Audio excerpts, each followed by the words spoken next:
এদেশের জনগণ দেখতে চায় একটা অবাধ সুষ্ঠু নির্বাচন। এই জাতি গণতন্ত্রের জন্য রক্ত দিয়েছে, এই জাতি স্বাধীনতার জন্য রক্ত দিয়েছে। আজ কিন্তু প্রায় ১.৫ বছর হয়ে গেল অন্তর্বর্তীকালীন সরকার ক্ষমতায় আছে। এখনো কেন আমাদের এখানে খাদ্য সংকট, বিভিন্ন ধরনের সংকট, মানুষের কর্মসংস্থান হচ্ছে না, কলকারখানা বন্ধ হয়ে আছে। আমাদের প্রথম দিকে অন্তর্বর্তীকালীন সরকার অনেক মুদ্রাস্ফীতি কমিয়ে নিয়ে এসেছিলেন, এখন আবার মুদ্রাস্ফীতি বাড়ছে। বৈদেশিক কোনো ইনভেস্টমেন্ট নেই। কেন? কারণ জবাবদিহিমূলক সরকার নেই, জনগণের নির্বাচিত সরকার নেই।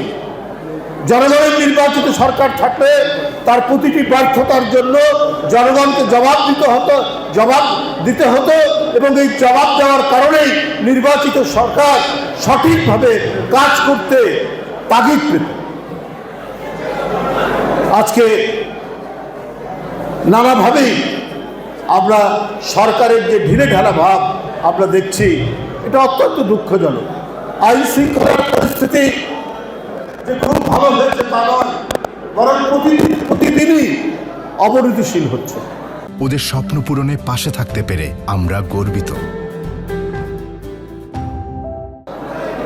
এখন আমাদের মূল কাজ আর ২০ দিন পরে অবাধ সুষ্ঠু নির্বাচন, ২০-২২ দিন পর এটা নিশ্চিত করাই সরকারের দায়িত্ব।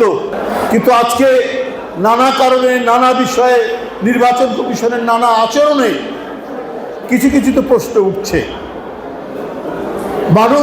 মানুষ ১৬-১৭ বছর ভোট কেন্দ্রে ভোট দিতে পারেনি, ভোট আগেই দিয়ে দিয়েছে মাফিয়া দলের কেউ কেউ। ভোট কেন্দ্রে ভোটারদের কোনো যাতায়াত ছিল না। এইভাবেই ১৬-১৭ বছর চালানো হয়েছে।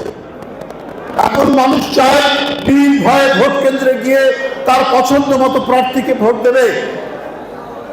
এটাই তো হওয়া উচিত, এটাই তো মানুষ চায়। তারা ভোটাধিকার বঞ্চিত ছিল ১৫-১৬ বছর। তাহলে এই বঞ্চনার অবসান ঘটাতে হবে, এই নিশ্চয়তা এই অন্তর্বর্তীকালীন সরকারকে দিতে হবে, যেন মানুষকে আগে থেকেই প্রস্তুতি নিতে পারে যে আমরা ১২ তারিখে ঘুম থেকে উঠে ভোটের প্রস্তুতি নিয়ে আমরা ভোট কেন্দ্রে যাব। এবং এই কারণে যত ধরনের প্রস্তুতি, নিরাপত্তার প্রস্তুতি, এটা তো সরকারের নেওয়া উচিত। এটা না নিলে পরে একটা বড় ধরনের সংশয় থাকবে। এবং এটা আরো প্রধান দায়িত্ব এখন নির্বাচন কমিশনের। কিছু নির্বাচন কমিশন সামগ্রিকভাবে সবকিছু সামাল দিতে পারছেন বলে আমার কাছে মনে হচ্ছে না। অত্যন্ত দৃঢ় হস্তে ন্যায়সঙ্গতভাবে কাজ করতে হবে। নির্বাচন কমিশন যদি কোনো দিকে ফেলে পড়ে, কোনো দিকে ঢলে পড়ে, তাহলে কিন্তু পুরনো যে মানুষের আশঙ্কা, সেই আশঙ্কায় আবার জাগ্রত হয়। এদেশের জনগণ দেখতে চায় একটা অবাধ সুষ্ঠু নির্বাচন। এই জাতি গণতন্ত্রের জন্য রক্ত দিয়েছে, এই জাতি স্বাধীনতার জন্য রক্ত দিয়েছে, এই জাতি ভোটাধিকারের জন্য রক্ত দিয়েছে। কিন্তু বারবার স্বৈর শাসক, বারবার ফাঁসিবাদ তাদের সেই রক্তের উপর দাঁড়িয়ে তারা জনগণের ভোটাধিকার কেড়ে নিয়েছে, জনগণকে বন্দী করেছে। এই বন্দিত্বের শৃঙ্খল ভেঙে আবার জনগণকে স্বাধীন করতে হবে একটি অবাধ সুষ্ঠু নির্বাচনের মধ্যে দিয়ে।